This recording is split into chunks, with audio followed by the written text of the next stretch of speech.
আজকে শুরু করতেছি আমরা চ্যাপ্টার 4। এতদিন আমরা চ্যাপ্টার 3 পর্যন্ত আমাদের শেষ হয়েছে কনজিউমার বিহেভিয়ারের। আজকে আমরা শুরু করব চ্যাপ্টার 4। আজকে পড়াবো হচ্ছে সোশ্যাল ক্লাস বা সামাজিক শ্রেণী। সামাজিক শ্রেণী, এখানে দেখো একটা ছবি আমি দিচ্ছি। এখানে দেখ প্রথম থেকে একদম যখন আমরা যেই সময়টাতে আমরা আসি নাই পৃথিবীতে, তারও অনেক আগের সময়টা থেকেই কিন্তু দেখো একটা সামাজিক শ্রেণী ছিল। কিন্তু আমরা হয়তো এটা বুঝতাম না, আমরা ভাবতাম যে একটা রাজা ছিল, রাজার কিছু, আমরা অনেক গল্প শুনি না, রাজার কিছু মন্ত্রী থাকতো, তার মন্ত্রীদের নিচে কিছু সৈনিক থাকতো, সৈনিকের নিচে সাধারণ জনগণ থাকতো। তারা হয়তো কৃষিকাজ করে জীবন ধারণ করতো, মাছ ধরতো কেউ, এরকম অনেক কাহিনী এরকম শোনা যায় না, গল্প শোনা যায় না। তার মানে আগে থেকেই কিন্তু একটা সোশ্যাল ক্লাস আমাদের রয়েছে, কিন্তু আমরা সেটাকে হয়তো বুঝতে পারতাম না যে একটা সোশ্যাল ক্লাস। সবসময় একটা সোশ্যাল ক্লাস থাকে, আমরা হয়তো এটাকে আলাদা করতে পারি না, আমরা আমাদের জীবনের অংশ মনে করি নেই।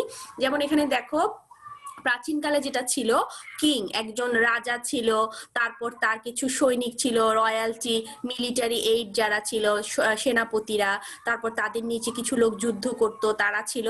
এবং তারপর একটা, তাহলে প্রথমটাকে ধরা হতো উচ্চবিত্ত, মধ্যবিত্ত, তারপর হচ্ছে মধ্যবিত্তর পরে যারা নিম্ন মধ্যবিত্ত, উচ্চ মধ্যবিত্ত, তারপর একটা শেষের একটা নিম্নবিত্ত একটা শ্রেণী ছিল। তখন একটা সোশ্যাল ক্লাস ছিল না? তো এরকম সোশ্যাল ক্লাস সবসময় আমাদের মধ্যে যেটা থাকে, ওইটা ইনকাম অনুযায়ী বলো, অনেক সময় পদমর্যাদা অনুযায়ী, অনেক সময় দেখা যায় তার যে প্রভাব প্রতিপত্তি অনুযায়ী এভাবে একটা ক্লাস আলাদা করা হয়, সেটাকেই বলা হচ্ছে সোশ্যাল ক্লাস। তো সাধারণত একজন মার্কেটার সোশ্যাল ক্লাসটাকে ডিফাইন করতে হয় এই জন্যই যে একজন কনজিউমার কোন লেভেলের কনজিউমারকে আমি সার্ভ করব, বা কোন লেভেলের কনজিউমারকে আমি আসলে সার্ভ করতে চাচ্ছি। কিং এর জন্য তুমি যে জিনিসটা বানাবা, শ্রমিকের জন্য যখন সেই জিনিসটা বানাবা সেটা একরকম হবে না, ঠিক না? কিংবা মধ্যবিত্ত শ্রেণীর জন্য যখন বানাবা তখন কোয়ালিটি থাকবে একরকম, দাম থাকবে একরকম। কিংবা আবার উচ্চবিত্ত ওরা যখন কিনবে, ওদের জন্য কোয়ালিটি হবে আরেক রকম, দাম হবে আরেক রকম, এবং সবকিছু আলাদা হইতে হবে, অন্যরকম হতে হবে, কিছু আলাদা কিছু ক্যারেক্টারিস্টিক্স থাকবে ওদের প্রোডাক্টের। এই জন্য সোশ্যাল ক্লাসটা একজন মার্কেটারের বুঝতে হয় যে আসলেই কোন সোশ্যাল ক্লাস, কাদের জন্য আমি প্রোডাক্ট বানাচ্ছি, এবং কিভাবে তাদের প্রোডাক্টে কি কি কি কি জিনিস তারা চায়, তাদের ডিমান্ড গুলো বোঝার জন্য এই সোশ্যাল ক্লাসগুলো জানতে হয়। তো প্রথমেই সোশ্যাল ক্লাসের একটা সংজ্ঞা আমরা পড়ি। ফিলিপ কটলারের মতে সামাজিক শ্রেণী হচ্ছে সমাজের তুলনামূলক একটা স্থায়ী এবং ক্রমানুসারে বিভাজন করা এই শ্রেণী, যার সদস্যরা একই ধরনের মূল্যবোধ, আগ্রহ এবং আচরণ শেয়ার করে।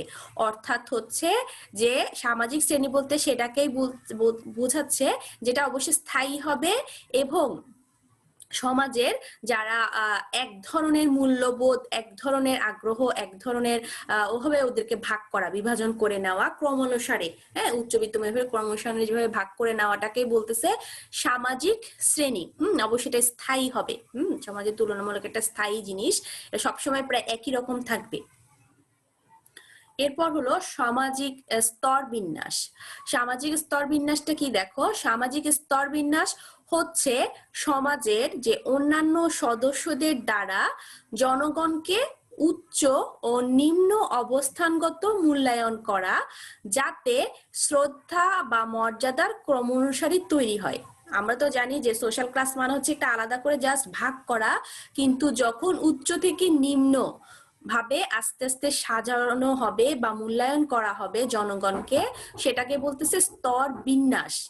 এটা কিন্তু একদম ফর্মাল জিনিস, আর সোশ্যাল ক্লাসটা হচ্ছে একটা ইনফর্মাল জিনিস, জাস্ট একটা সোশ্যাল ক্লাস বা একটা ভাগ করা।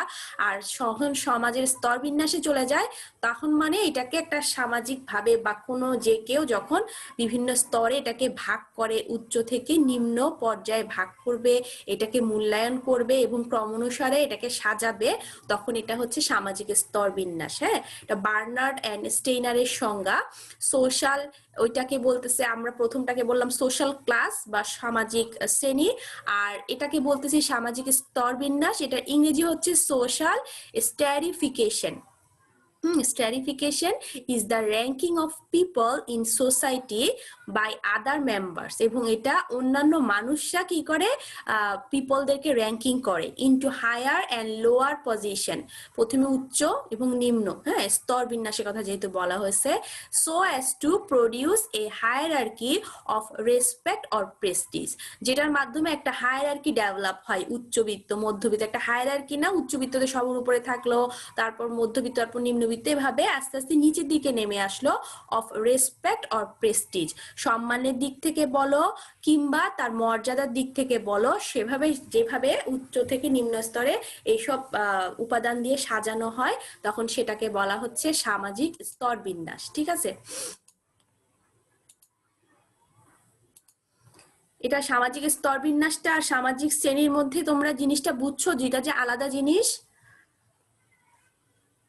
সামাজিক স্তর বিন্যাস আর সামাজিক ক্লাস। আচ্ছা ঠিক আছে, দুইটা আলাদা একটা জিনিস। তারপর হচ্ছে পরেরটাতে চলে যায় যে সামাজিক স্তর বিন্যাস, আমরা পড়বো সামাজিক স্তর বিন্যাস নিয়েই পুরাটাতে। সামাজিক স্তর বিন্যাসের কিছু বৈশিষ্ট্য থাকে। প্রথমে হচ্ছে সামাজিক স্তর বিন্যাসটা অবশ্যই সার্বজনীনতা থাকতে হবে। সামাজিক স্তর বিন্যাসের প্রথম বৈশিষ্ট্য, অর্থাৎ যেটা সবার জন্য থাকবে। সামাজিক স্তর বিন্যাসে সবাই আসতে হবে, একটা সমাজে সবাই আসতে হবে, উচ্চবিত্ত মধ্যবিত্ত নিম্নবিত্ত সবাই এখানে আসতে হবে এবং সবাইকে এই স্তর বিন্যাসে ইনক্লুড করতে হবে। এটা হচ্ছে সর্বজনীনতা থাকতে হবে সামাজিক স্তর বিন্যাসের প্রথম বৈশিষ্ট্যই এটা। এরপর হলো এটা অতি প্রাচীন একটা ব্যবস্থা। আমরা দেখলাম যে অনেক প্রাচীন কাল থেকেই কিন্তু আমরা না জানলেও একটা প্রাচীন ভাবেই কিন্তু একটা সামাজিক স্তর থাকে, হ্যাঁ, এবং সবাই সমাজের স্তরটাকে কিন্তু ভাগ করে আসছে। যেমন রাজা যেই লাইফ স্টাইলটা লিড করে, দেখা যায় মধ্যবিত্ত বা যে সৈনিক আছে সেই লাইফ স্টাইলটা কি লিড করতে পারে? পারে না। কিংবা যে একজন কৃষক যে থাকে সমাজের বিভিন্ন স্তরে, ওই তার মানে অনেক প্রাচীন কাল থেকেই কিন্তু একটা সামাজিক ব্যবস্থা বা একটা স্তর বিন্যাস আমরা করে আসছি বা এটা ছিল। এটা অনেক প্রাচীন একটা ব্যবস্থা বলা যায় তাহলে। এরপর হচ্ছে এটা অবশ্যই একটা সামাজিক ব্যবস্থা, কারণ হচ্ছে এটার মধ্যে তোমার এই প্রতিটি সমাজের যে একটা নির্দিষ্ট আইন কানুন থাকে, একটা নিয়ম নীতি থাকে, কিছু প্রথা থাকে, আবার সমাজবদ্ধ মানুষের একটা মনোভাব, এই সবগুলো সমন্বয়ে কিন্তু সামাজিক স্তর বিন্যাস হয়। অর্থাৎ এটা একটা সামাজিক প্রক্রিয়া, সমাজের বাহিরে তো না, সমাজের ভেতরের একটা প্রক্রিয়া, তার মানে এটা একটা সামাজিক প্রক্রিয়া। এরপর হলো এটার একটা বিভিন্নতা থাকবে। এটা অনেকগুলা যেমন একটা সমাজের স্তর বিন্যাস করতে গেলে দেখা যায় বিভিন্ন ধরনের রাজনৈতিক প্রভাব, বিভিন্ন ধরনের সামাজিক দৃষ্টিভঙ্গি, বিভিন্ন ধর্মীয় ব্যবস্থা, হিন্দু মুসলমান বৌদ্ধ বিভিন্ন ধরনের ভিন্নতা থাকে। অর্থাৎ একটা সামাজিক স্তর বিন্যাসে আজকে বাংলাদেশে যেমন স্তর বিন্যাস হয়, আমেরিকাতে স্তর বিন্যাসটা পুরাই আলাদা।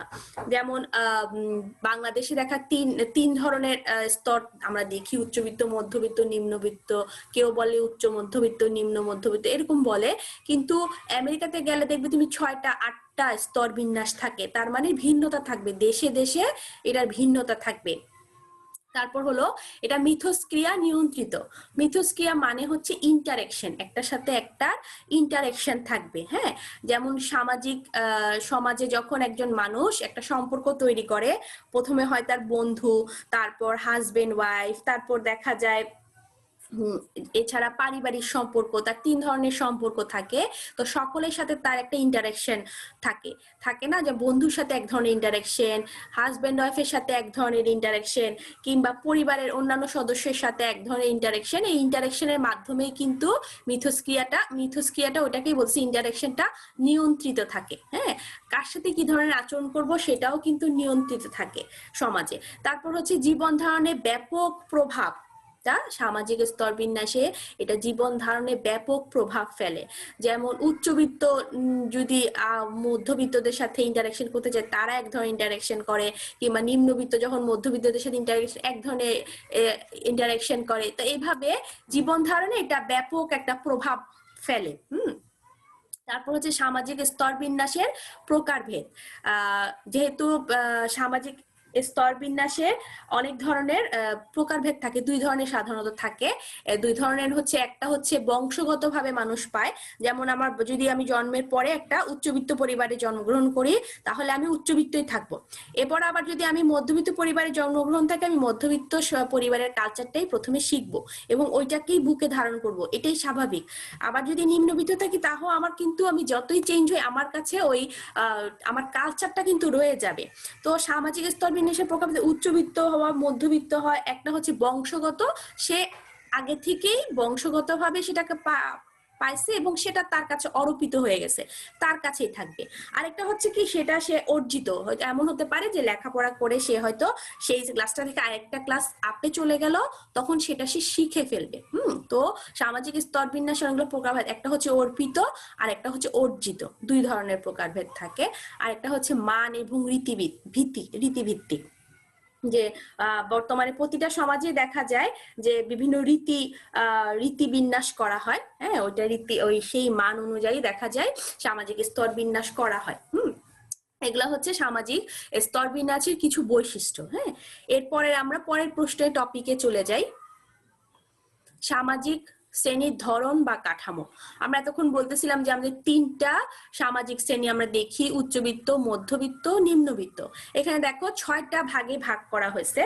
প্রথম দুইটা হচ্ছে উচ্চ শ্রেণী, নিম্ন উচ্চ শ্রেণী, মানে এই দুইটাই হচ্ছে উচ্চ শ্রেণী। তারপরটা হলো উচ্চ মধ্য শ্রেণী আর নিম্ন মধ্য শ্রেণী, এই দুইটাই হচ্ছে আমরা যেটাকে বলি মধ্যবিত্ত। আর 5 নাম্বারটা হচ্ছে তোমার উচ্চ নিম্ন শ্রেণী, উচ্চ নিম্ন শ্রেণী, নিম্ন শ্রেণী হবে। নিচেটা আমার 6 নাম্বারটা আমার ভুল হয়েছে, এটা নিম্ন শ্রেণী হবে। এটা টোটাল, এটা হচ্ছে নিম্ন শ্রেণী। তাহলে উচ্চবিত্ত প্রথম দুইটা, তারপর দুইটা মধ্যবিত্ত, তারপর দুইটা হচ্ছে নিম্নবিত্ত। ঠিক আছে, এটা তোমরা বুঝছো? আচ্ছা, 1 সেকেন্ড আমি আসতেছি। হ্যাঁ,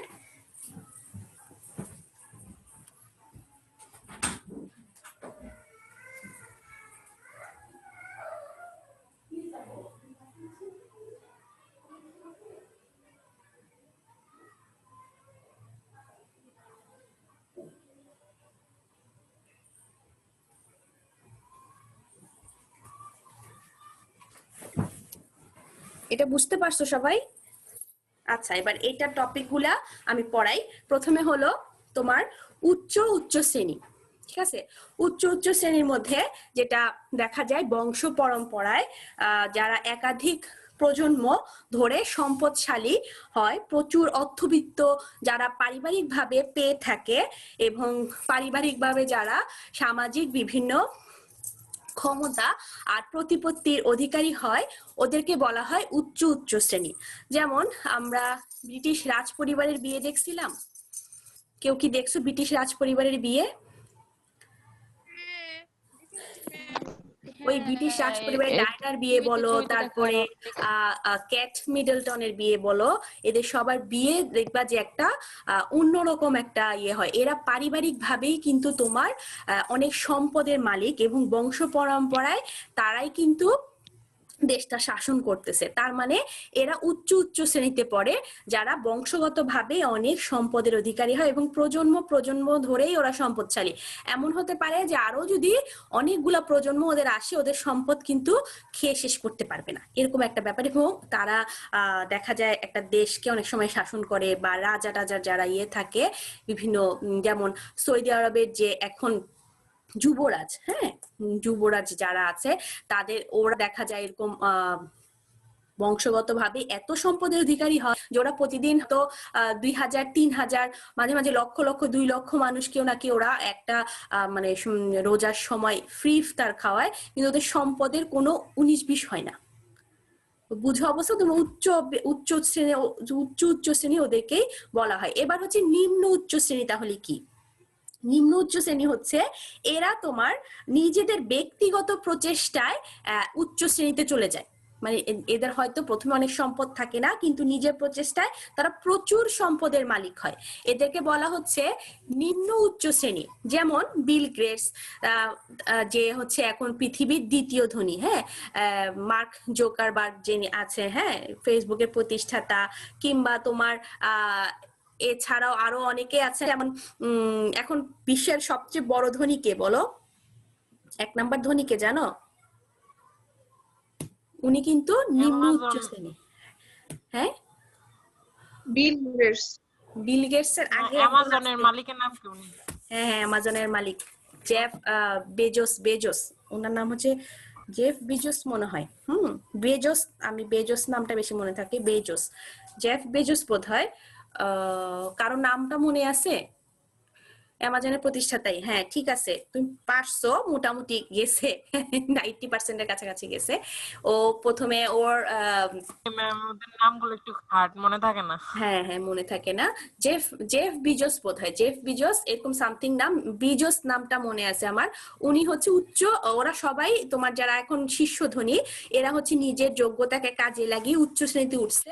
নিম্ন শ্রেণী থেকে ওদেরকে বলা হচ্ছে নিম্ন উচ্চ শ্রেণী, অর্থাৎ তাদের নিজের যোগ্যতাকে কাজে লাগিয়ে তারা কি করছে, যখন প্রচুর সম্পদের মালিক হবে ওরা হচ্ছে নিম্ন উচ্চ শ্রেণী। এরপর উচ্চ মধ্য শ্রেণী। উচ্চ মধ্য শ্রেণী হচ্ছে যারা পেশাগতভাবে সফল, হয়তো খুব বেশি মানে পৃথিবীর বিশ্ব সেরা ধনীদের মধ্যে নাই, কিন্তু একটা ভালো পজিশনে আছে, মানে মোটামুটি হতে পারে ওরা আস্তে আস্তে দেখা যায় বিশ্বের শীর্ষ ধনীর কাছাকাছি যেতে পারে, তারা সফল ব্যবসায়ী হ্যাঁ হতে পারে, বিভিন্ন কোম্পানির মালিক, তারাই তো দেখা যায় শীর্ষ ধনী হবে। ওদেরকে বলা হচ্ছে উচ্চ মধ্য শ্রেণী। এরপর এর নিচে যারা আছে ওরা হচ্ছে মধ্য নিম্ন মধ্য শ্রেণী। এরা হচ্ছে তারা সমাজে একটা সন্তোষজনক আয় উপার্জন করে এবং স্বাচ্ছন্দ্যময় জীবনযাপন করে, মোটামুটি তারা সচ্ছল থাকে এবং তাদের টাকা পয়সা তেমন একটা অভাব হয় না, এবং এক দুই প্রজন্ম দেখা যায় জন্য তারা মোটামুটি কিছু সম্পদ, বেশ কিছু সম্পদ করে যেতে পারে। এরা হচ্ছে নিম্ন মধ্য শ্রেণী। এরপর হলো উচ্চ নিম্ন শ্রেণী। উচ্চ নিম্ন শ্রেণী এরা হচ্ছে তোমার অল্প ইনকাম করে, অর্ধ শিক্ষিত থাকে কিংবা স্বল্প শিক্ষিত থাকে এবং অদক্ষ শ্রমিক থাকে, মানে দেখা যাচ্ছে নিজেকে এখন একটা চাকরিতে ঢুকছে, দেখা যায় যে অদক্ষ শ্রমিক হিসেবে আস্তে আস্তে সে উন্নতি করতেছে, বা মাত্র জব হয়েছে একটু অল্প শিক্ষিত কিংবা দেখা যায় অল্প আয় করে, এরকম মানুষদেরকে বলতেছে উচ্চ নিম্ন শ্রেণী।